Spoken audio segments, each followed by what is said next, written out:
My story starts back in, I think it's 1943. We lived down at Pleasant Hope, Missouri, and that's a little town about 15, 18 miles north of here on H Highway. And Carlene, she lived just north of Pleasant Hope. And I didn't know her at that time. We moved to Pleasant Hope in 1938. And in about, I think it was about 1943 or 4, I started to the first grade at Pleasant Hope School. And Carlene started a year after I did.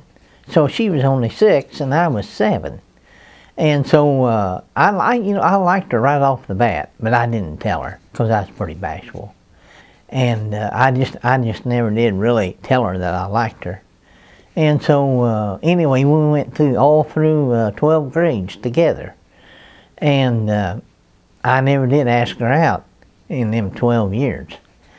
But anyway, to kind of fast forward here a little bit, why we got through high school, both of us did, and about 6 or 8 years after that, well, we got married. And that's when I started down at East Avenue. I kind of went with her. After I got married, my folks got a lot smarter. So I thought, well, I'll just ask them.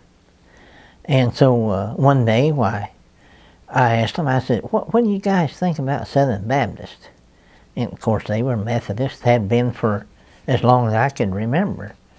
And they said, well, we don't know anything bad about the Baptist church. They said they thought it was a great idea.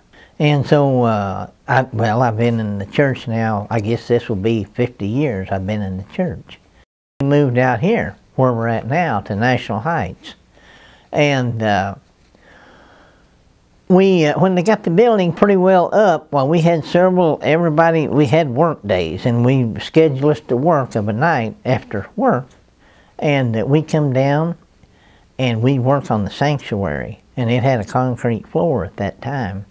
And the machinery and stuff had got the floor real dirty. And so we would come down with big long handle scrapers, and oh, there'd be a bunch of us down here, and we worked till way up in the night scraping that floor. If you don't think that sanctuary is big, you scrape on it for a while and you'll find out.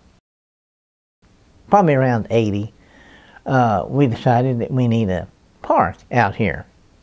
And so some of the guys said, yeah, I said, we need some picnic tables. Well, there's a guy named Jim Bates, and he worked out here for a construction company, and they had some old concrete that had went outdated.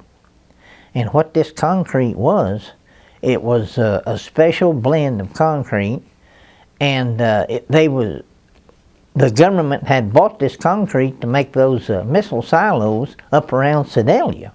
In case the bomb went off in the silo, it would contain it right there. And this was extremely hard concrete. So one thing about it, we may all be gone and the church will be gone, and maybe several generations, but we'll still have the concrete picnic tables out there. I was never sorry I'd become a Southern Baptist, and that's probably the best thing I ever done in my life. And I've enjoyed the church for, well, this will be 50 years to, this year. And, you know, I'd recommend it to anybody.